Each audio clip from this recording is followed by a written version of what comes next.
అధిక బరువు అనేక సమస్యలకు కారణం. సాహితీ యోగా ఆన్లైన్ క్లాసులో జాయిన్ అవ్వండి. నమస్తే, నేను విజయ్.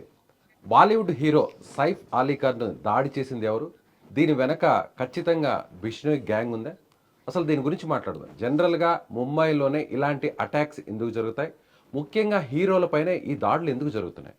దీని గురించి మాట్లాడదాం. మనతో పాటు లైవ్ కాల్లో ఉన్నారు మాజీ సిబిఐ జేడీ లక్ష్మీనారాయణ గారు. సార్ నమస్తే. సార్ నమస్తే అండి విజయ్ గారు. ముంబైలో మీరు ఆల్రెడీ వర్క్ చేశారు. అసలు ఎలా ఉంటుంది సార్ అక్కడ కండిషన్ ఎలా ఉంటుంది? అంటే బాలీవుడ్ హీరోస్ కావచ్చు, యాక్టర్స్ కావచ్చు, లేదంటే కొంతమంది బిజినెస్ మ్యాన్స్ని ఇలా రకరకాలుగా బెదిరింపులు వస్తుంటాయి. ఇక్కడ ₹1,00,00,000 డిమాండ్ చేశాడు ఈ దుండగుడు అనేటువంటి వార్త కూడా వింటున్నాం. కరెక్టే అంటారా ఇది? ముంబైలో మేము పనిచేసేటప్పుడు గ్యాంగ్ వార్ అన్నది అప్పుడు ఇబ్రహీం గ్యాంగ్ అని, చోటా షకీల్ గ్యాంగ్ అని, చోటా రాజన్ గ్యాంగ్ అని, ఈ విధంగా 3-4 గ్యాంగ్స్టర్స్ వీళ్ళు వాళ్ళ గ్యాంగ్స్తో ఆపరేట్ చేస్తూ ఉండేవాళ్ళు. సో ఆ విధమైన పరిస్థితి క్రమక్రమంగా తగ్గిపోయింది. ఆ తర్వాత ఈ మధ్యలో ఈ విధమైన కాల్, ఇంతకుముందు బాబా సిద్దికీ అని ఒక పొలిటీషియన్ ఒక మర్డర్ జరిగింది. ఆ తర్వాత నిన్న చూస్తే సైఫ్ అలీ ఖాన్ మీద ఈ విధంగా నైఫ్తో అటాక్ చేయడం జరిగిందని నేను విన్నాను. సో ఈ విధంగా చూసుకుంటుంటే అక్కడ ఉన్న జనరల్గా ఈ క్రిమినల్స్ వీళ్ళందరూ కూడా బాలీవుడ్ మీద ఎందుకు పడతారంటే వాళ్ళ దగ్గర నుంచి ఎక్స్టార్షన్ చేస్తారు. అంటే భయపెట్టి వాళ్ళ దగ్గర నుంచి డబ్బులు రాబట్టడానికి వీరందరూ కూడా ప్రయత్నిస్తుంటారు. ఈవెన్ పొలిటీషియన్స్ కావచ్చు వీళ్ళ దగ్గర. కాబట్టి ఇటువంటిది ఈ మధ్య కాలంలో చాలా తగ్గిపోయింది. కానీ ఈ మధ్య అంటే బాబా సిద్దికీ తర్వాత నిన్న ఇన్సిడెంట్ వీటి వల్ల మళ్ళా ఏం జరుగుతోంది, తర్వాత సల్మాన్ ఖాన్కి ఆ విధంగా థ్రెట్స్ రావడము, సో ఈ విధమైన పరిస్థితులు అనేవి కూడా మనం చూసాం.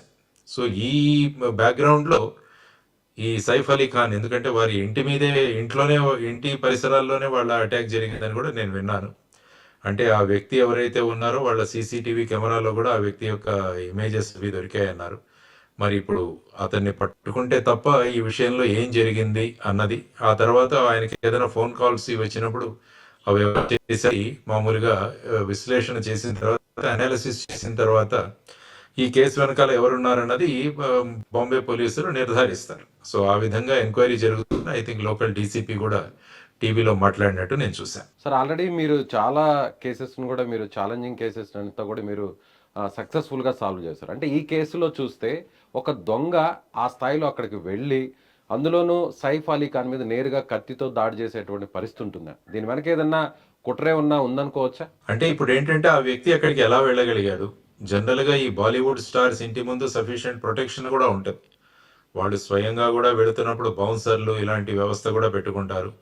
ఎవరికైతే థ్రెట్ పర్సెప్షన్ ఉంటుందో వారికి ఈవెన్ పోలీసులు కూడా ప్రొవైడ్ చేయడం జరిగింది.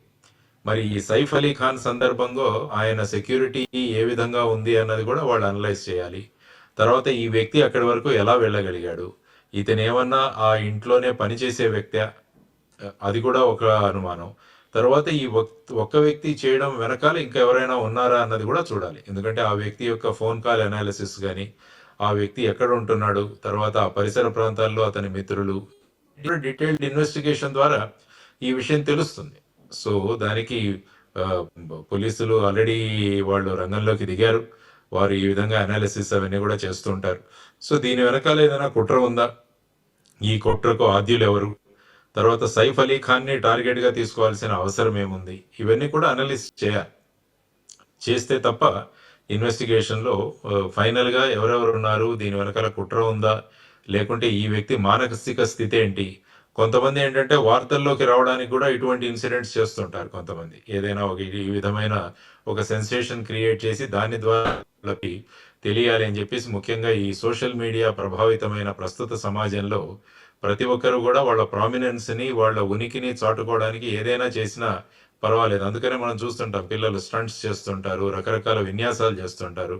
అవన్నీ ఎందుకంటే మనం సోషల్ మీడియాలో మనం పాపులర్ అవ్వాలన్న ఒక ఇది కూడా ఉంటుంది. కాబట్టి ఈ హంతకుడు, ఈ వ్యక్తి ఎవరైతే దుండగుడు ఎవరైతే ఉన్నాడో అతన్ని పట్టుకొని అతన్ని అనాలిసిస్ చేసి అతన్ని ఇంట్రాగేట్ చేసిన తర్వాత ఇంకో ఎన్నో విషయాలు తెలుస్తాయని నేను అనుకుంటున్నాను.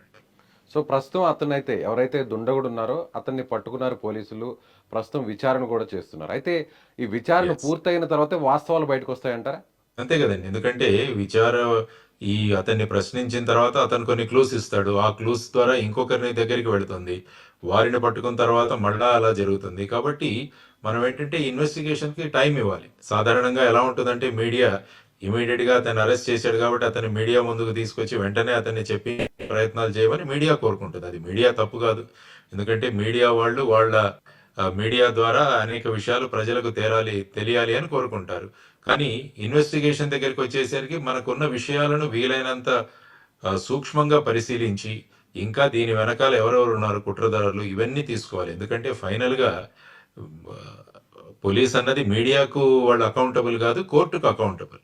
కాబట్టి చాలా చోట్ల మీడియాకు పోలీసులకు మీరు అనేక విషయాలు మాకు చెప్పలేదన్న ధోరణి కూడా ఉంటుంది. కాబట్టి ఐ థింక్ ఈ ఇంట్రాగేషన్ చేసిన తర్వాత కొన్ని ఏవైతే విషయాలు వెల్లడించవచ్చో అలాంటి విషయాలు పిఆర్ఓ కానీ లేకుంటే అక్కడ ఉన్న సీనియర్ ఆఫీసర్ కానీ మీడియాకు తెలియజేసే అవకాశం ఉంటుంది. కాబట్టి మనం కూడా ఓపికగా ఈ విషయంలో ఎవరున్నారో అన్న విషయాలు తెలిసేంత వరకు మీడియా కూడా ఓపిక పట్టాలని నేను చెబుతాను. అలాగే సార్, గతంలో కూడా జింకలను హంటింగ్ చేసినటువంటి కేసెస్ కూడా ఈయన మీద ఉన్నాయి. అందుకని బిష్ణోయ్ గ్యాంగే ఇందులో ఎంటర్ అయింది. సో దీని వెనక వారు ఖచ్చితంగా ఈ గ్యాంగ్ ప్రమేయం ఉంటుందనేటువంటి వార్తలు కూడా వస్తున్నాయి. ఇది ఎంతవరకు నిజం ఉండొచ్చు అంటారు? ఎందుకంటే ఇప్పుడు ఒక కేసు జరిగిన తర్వాత దాన్ని రకరకాల యాంగిల్స్లో మనము ఇన్వెస్టిగేట్ చేయాల్సి ఉంటుంది. సో ఇప్పుడు మీరు లాస్ట్ టైం సల్మాన్ ఖాన్కి థ్రెటనింగ్ కావచ్చు, మీరు అన్నట్టు కృష్ణజీ ఇంకా బ్లాక్ బస్టర్డ్ ఈ అటాక్లో కూడా ఈయన కూడా ఉన్నారు. అప్పుడు హమ్ సాత్ సాత్ హై అనే ఫిలింలో రాజస్థాన్లో షూటింగ్ జరిగినప్పుడు వీరు ఆ విధంగా చేశారన్నది. తర్వాత అప్పుడు జరిగిన ఈ సంఘటన ఏదైతే ఉందో బాబా సిద్దికి తర్వాత సల్మాన్ ఖాన్కి థ్రెట్స్, వీటన్నిటి వెనుక లారెన్స్ బిష్నోయ్ గ్యాంగ్ ఉందని చెప్పేసి అక్కడ కొంతమంది పట్టుబడ్డారు. యాక్చువల్గా సల్మాన్ ఖాన్ ఇంటి ముందు కాల్పులు జరిగినప్పుడు అక్కడ కొంతమంది పట్టుబడ్డారు. ఆ టైంలో కూడా వాళ్ళు ఈ లారెన్స్ బిష్నోయ్ గ్యాంగ్కి లింక్డ్ అని కూడా చెప్పడం జరిగింది. సో అవన్నీ తీసుకుంటే ఈ విధంగా ఈ వ్యక్తుల వెనకాల ఈ విధమైన కుట్ర జరగడానికి కారణాలు ఏంటి, మోటివ్ ఏంటి, ఇవి కూడా తీసుకురావాల్సిన.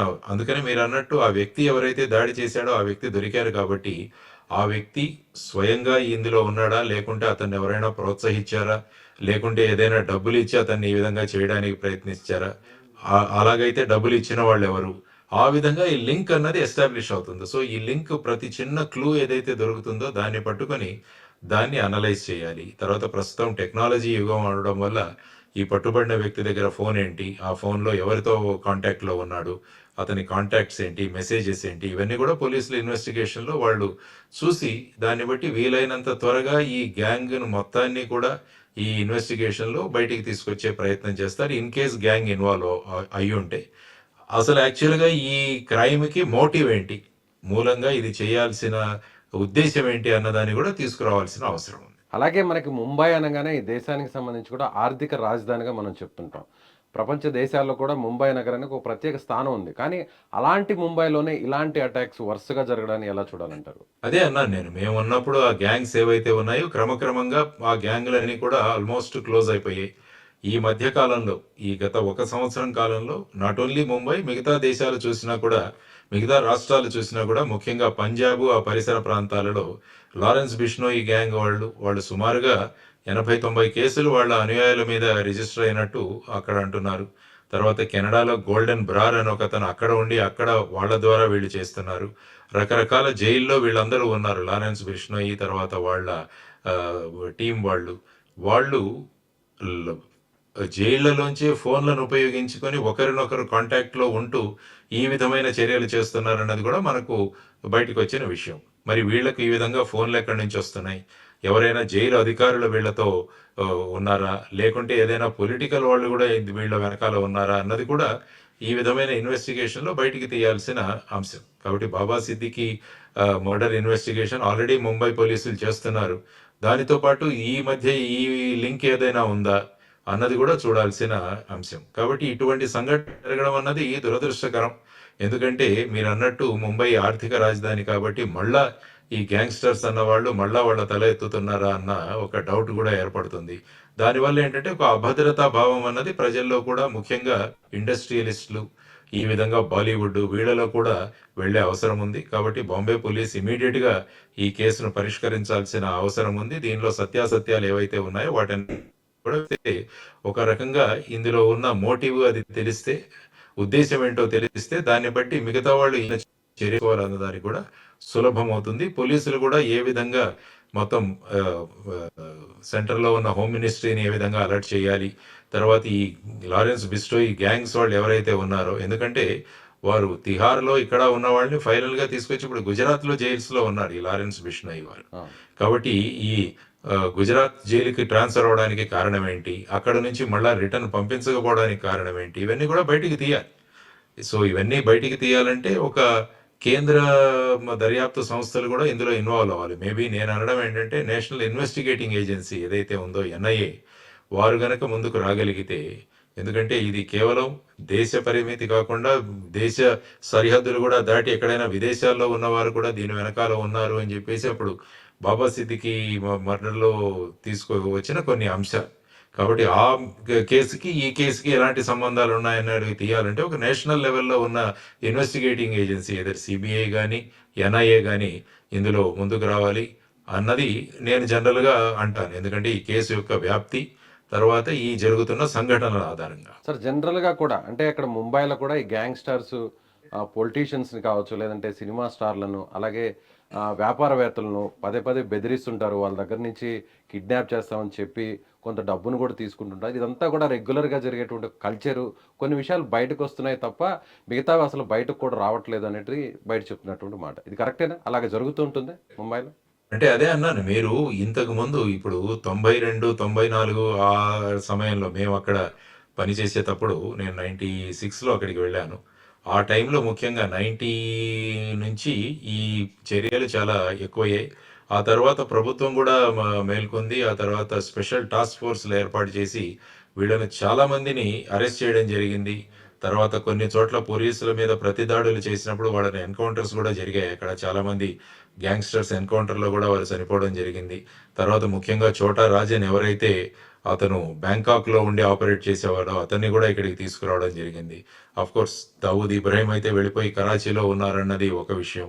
తర్వాత అబూ సలేం ఎవరైతే దావూద్ ఇబ్రాహిం గ్యాంగ్లో ఉన్నారో అతన్ని కూడా తీసుకురావడం జరిగింది. ఈవెన్ హైదరాబాద్ సిబిఐలో కూడా అతను పాస్పోర్ట్ ఫోర్జరీ చేసి తీసుకున్న సందర్భంలో అబూ సలేం, మోనికా బేడీలను వాళ్ళు కూడా లిస్బన్ నుంచి అంటే పోర్చుగల్ నుంచి తీసుకురావడం జరిగింది ఎక్స్ట్రాడిషన్ తీసుకొని. కాబట్టి పోలీస్ తర్వాత సిబిఐ లాంటి ఏజెన్సీస్ కూడా ఈ గ్యాంగ్స్టర్స్ వీటికి తీసుకోవాల్సిన చర్యలు తీసుకుంటున్నారు. తర్వాత మహారాష్ట్రలో కొత్త చట్టం కూడా తీసుకురావడం. అది అంటారు అంటే Maharashtra control of organised criminal act అని చెప్పేసి అది కూడా తీసుకురావడం జరిగింది. ఆ చట్టాన్ని అనేక రాష్ట్రాలు కూడా వారికి వాళ్ళు అన్వయించుకున్నారు.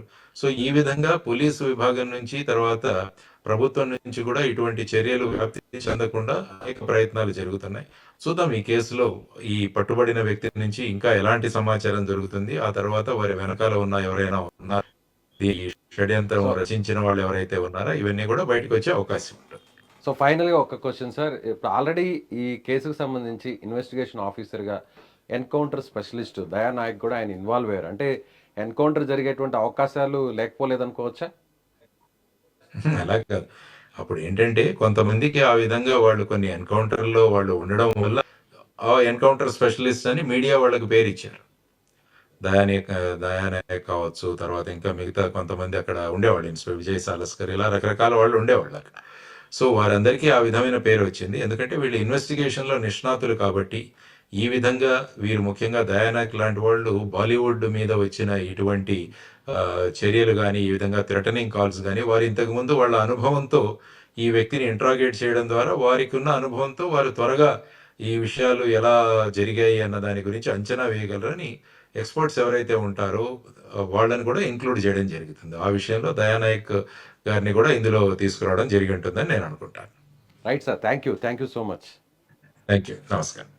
నమస్తే.